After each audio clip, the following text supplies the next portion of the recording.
श्यामल कोमलांगम सीता समारो पितवाम भागम पाणो महा सायक चारुचापम नमामि रामं रघुवंशनाथं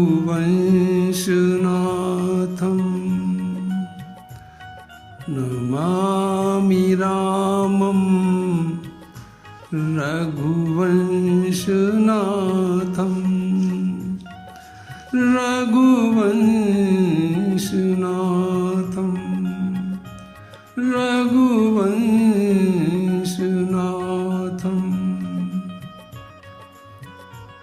रामचरितमानस एक ऐसा अद्भुत ग्रंथ है जो परिवार और समाज को एक सूत्र में बांधने की कला सिखाता है।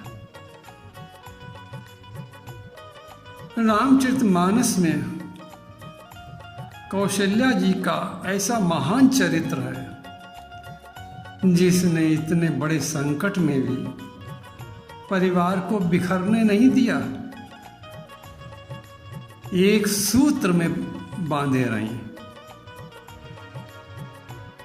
कौशल्या का अर्थ है सबकी कुशलता चाहने वाला, ऐसी माँ जो सबकी कुशलता चाहती है,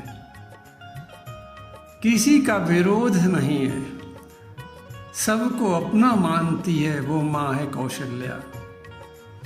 सब जिसके अपने हैं वो है कौशल्या माँ।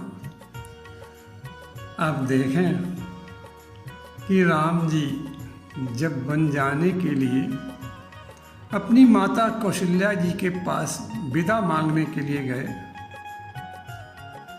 तो माता कौशल्या का विचार कितना सुंदर था।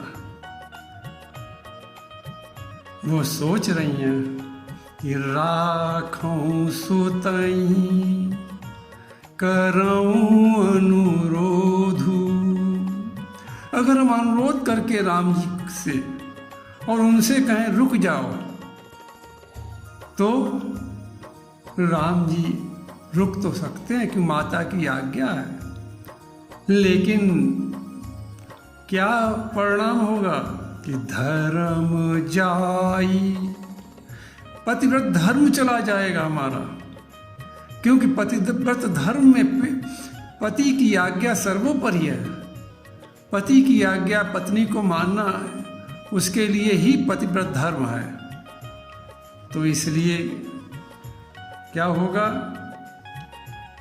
कि धर्म जाई, अगर राम जी को रुकने के लिए कहेंगे हम तो हमारा पतिव्रत धर्म चला जाएगा। हम देखें एक माता का विशाल हृदय देखें कि 14 वर्ष के लिए जिसका पुत्र जा रहा हो उसे पुत्र की चिंता नहीं है, उसे अपने पतिव्रत धर्म की चिंता है। और धर्म की ही चिंता नहीं, धर्म जाई अरु बंधु विरोधु, और भाई भाई में विरोध हो जाएगा। जिन भरत के लिए राज्य मांगा गया वो भरत और राम में मतभेद पैदा हो जाएगा। इसलिए उन्होंने ऐसा नहीं होने दिया, अपने पुत्र को छोड़ दिया, राम को बन जाने दिया, लेकिन न तो धर्म छोड़ा न भाई भाई में विरोध की प्रवृत्ति आने दी। कितनी महान है कौशल्या जी कि राखूं सुतहि करऊं अनुरोधु, तो धर्म जाई अरु बंधु विरोधु, बंधु विरोधु, तो बहुरी समुझीतिय धर्म सयानी, धर्म को समझने वाली माँ कौशल्या। राम भरत दो सुत समझानी। कैसा विशाल हृदय है कौशल्या माँ का कि वो सोच रही कोई बात नहीं, राम जा रहे हैं, भरत तो हैं, भरत और राम में क्या अंतर है, दोनों हमारे ही पुत्र हैं, भरत और राम एक ही हैं, भरत में ही हम राम का दर्शन करेंगी, भरत को ही राम समझ के उनसे प्रेम करेंगी। कितना हृदय की विशालता पवित्रता है कि बहुरी समुझी तिय धर्म सयानी। राम भरत दो सुत समझानी। ऐसा विचार यदि परिवार में माताएं करने लगे तो परिवार कभी बिखर नहीं सकता है, बिखरने वाला हो ही नहीं सकता कभी। अगर ये भाई भाई में समानता, अपने बेटे और अपनी दूसरी के बेटे में अगर एकता समझकर उनके साथ व्यवहार किया जाए तो परिवार एक सूत्र में बंधा रहेगा। देवरानी जिठानी, जिठानी देवरानी एक समान दोनों के पुत्र समझें, जेठानी देवरानी के पुत्र को अपना पुत्र माने, देवरानी जिठानी के पुत्र को अपना पुत्र मानकर स्नेह दें तो परिवार एक सूत्र में बना रहेगा, कभी नहीं बिखर सकता। कौशल्या जी का चरित्र यही बताता है कि बहुरी समुझी तिय धर्म सयानी। राम भरत दो सुत समझानी।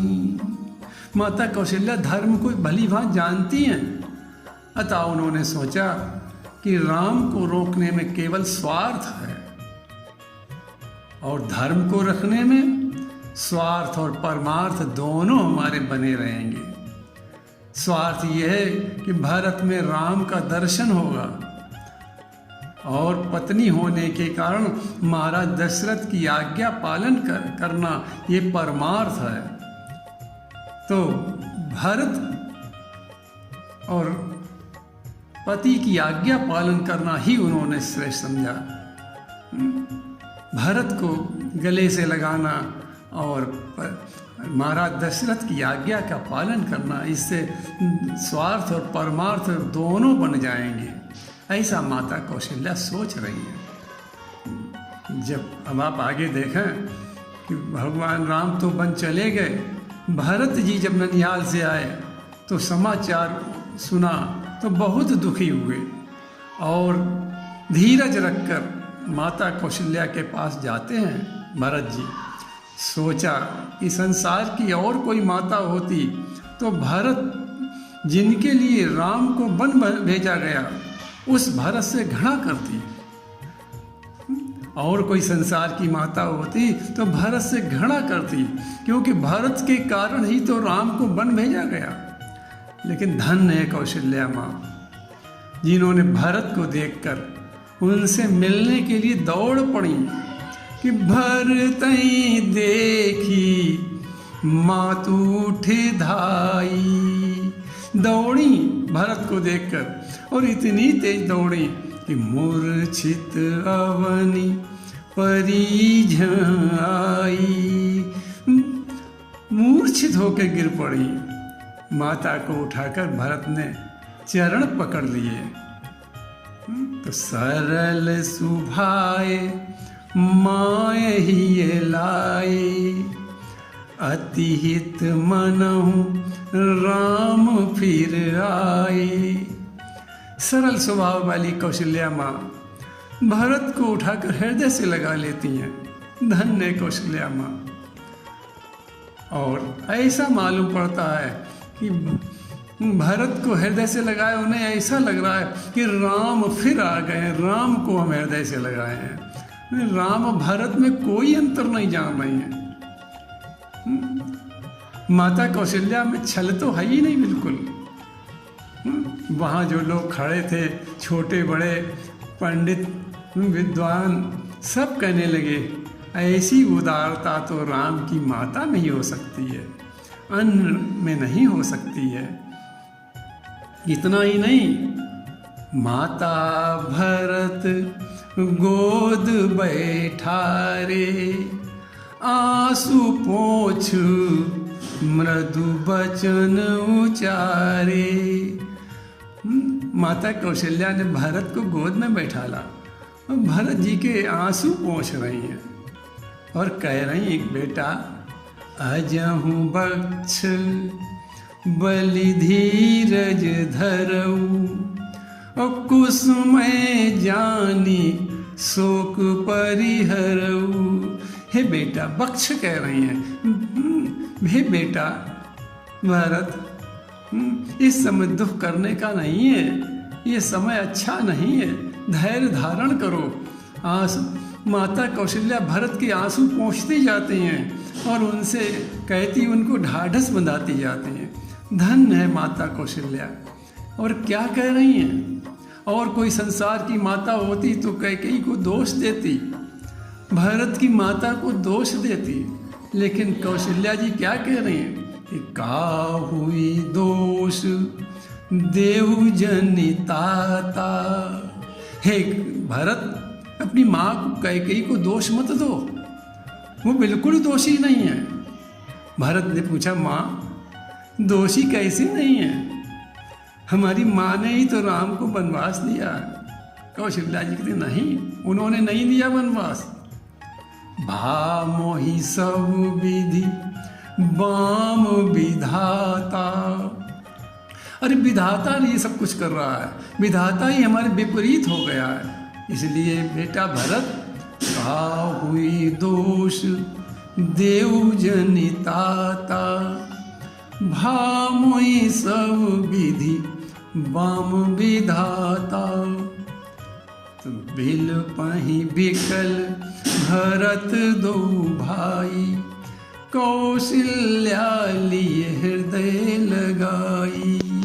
बिल पही बिकल भरत दो भाई, कौशल्या लिए हृदय लगाई।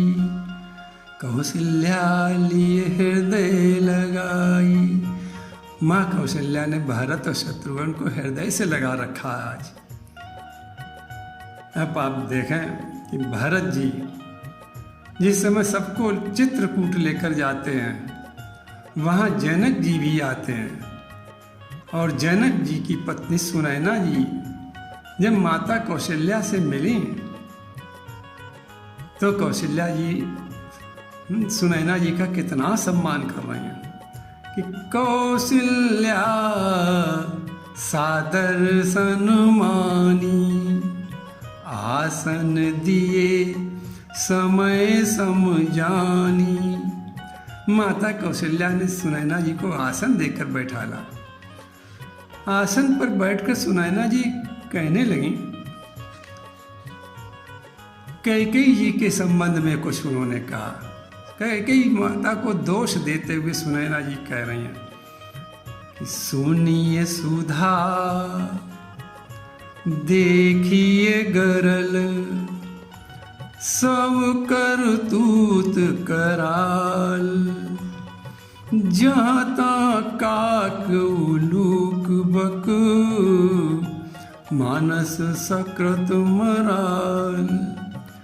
सुनैना जी कैकेयी जी की तरफ इशारा करते हुए कह रही हैं कि हमने तो सुना था कि अयोध्या में महारानी कैकेयी ने देवासुर संग्राम में रथ में उंगली लगाकर महाराज दशरथ के प्राण बचाए थे, लेकिन देखने को क्या मिला कि उन्हीं महारानी कैकेयी ने उंगली उठाकर महाराज को वरदान देने पर विवश कर दिया और अंत में महाराज को स्वर्ग जाना पड़ा। हमने तो सुना था कि कैकेयी जी राम को बहुत चाहती हैं, राम से बहुत प्रेम करती हैं, लेकिन देखा क्या कि उन्हीं कैकेयी ने राम को वनवास दे दिया। तो सुनिए सुधा, सुनने में तो आया कि सब कुछ अच्छा ही अच्छा कैकेयी के पास है, अमृत के समान कैकेयी की वाणी है। लेकिन देखिए गरल, लेकिन देखने में आ रहा है कि विष ही विष था, विष ही उनकी जबान पर था। सुनिए सुधा, देखिए गरल, सब करतूत कराल। जब ये बात सुमित्रा जी ने सुनी तो सुमित्रा जी ने थोड़ा सा बात को संभालते हुए कहा, सुनि ससोच कहे देवी सुमित्रा, विधि गति बड़ी विपरीत विचित्रा। सुमित्रा जी ने विधाता पर सारी चीज डालकर बात को समाप्त कर दिया। लेकिन माता कौशल्या का हृदय देखें आप, माता कौशल्या क्या कह रही हैं, कैकेयी को निर्दोष बता रही बिल्कुल। माता कौशल्या कह रही हैं, हे सुनैना जी, कौशल्या कहे दोष न काहू। हे कुशल, कोई कैकेयी का दोष नहीं है। कौशल्या कहे दोष न काहू, कर्म विवश दुख सुख क्षति लाहू। हे सुनैना जी, आप दोष न दें कैकेयी को, कैकेयी का बिल्कुल दोष नहीं है। कर्म के कारण दुख सुख मिलता है, कर्मों की प्रधानता के कारण जो जैसा कर्म करता है उसके कारण उसको दुख मिलता है, सुख मिलता है। हानि लाभ भी कर्म से ही जुड़े हुए हैं, इसलिए बहन कैकेयी का कोई दोष नहीं है। कौशल्या कहे दोष न काहू, कर्म विवश दुख सुख क्षति लाहू। धन्य माता कौशल्या का हृदय, जिस कैकेयी ने उनके बेटे को 14 वर्ष के लिए वन भेज दिया, उसकी हृदय की विशालता पवित्रता कैसी विचित्र है कि उस कैकेयी बहन को भी दोष नहीं दे रही। कौशल्या कहे दोष न काहू, कर्म विवश दुख सुख क्षति लाहू। इस प्रकार कौशल्या जी ने कैकेयी को निर्दोष बताया। धन्य माता कौशल्या। तुलसी बाबा कहते हैं कि ऐसी कल्याणमयी मूर्ति कौशल्या को मैं प्रणाम करता हूँ, जिनके दर्शन मात्र से 4 फल मिलते हैं। पहला, घर में शुभ सगुन आते हैं। दूसरा, जीवन मंगलमय बन जाता है। तीसरा, सब कार्य सफल होते हैं। और चौथा, सीता राम जी कृपा करते हैं। ये कौशल्या माता के दर्शन के 4 फल हैं। तुलसी बाबा कहते हैं, कौशल्या कल्याणमयी, मूर्ति करत प्रणाम। कौशल्या कल्याणमयी, मूर्ति करत प्रणाम। कौशल्या माँ की मूर्ति कैसी है कि कल्याण करने वाली है। ऐसी माँ कौशल्या को हम प्रणाम करते हैं। कौशल्या कल्याणमयी, मूर्ति करत प्रणाम। प्रणाम करने का फल क्या मिलेगा? सगुन सुमंगल, काज शुभ, कृपा करहि सिय राम। सगुन सुमंगल काज शुभ, कृपा करहि सिय राम। कृपा करहि सिय राम। कौसल्या कल्याणमयी मूर्ति करत प्रणाम, करत प्रणाम। माता कौशल्या को मेरा बार बार दंडवत प्रणाम है। बस इन्हीं शब्दों के साथ आज का प्रसंग विश्राम होता है। प्रभु के चरणन में सदा पुण्य पुण्य करूं प्रणाम। यही कहूँ भूलूं नहीं मेरे प्रियतम राम।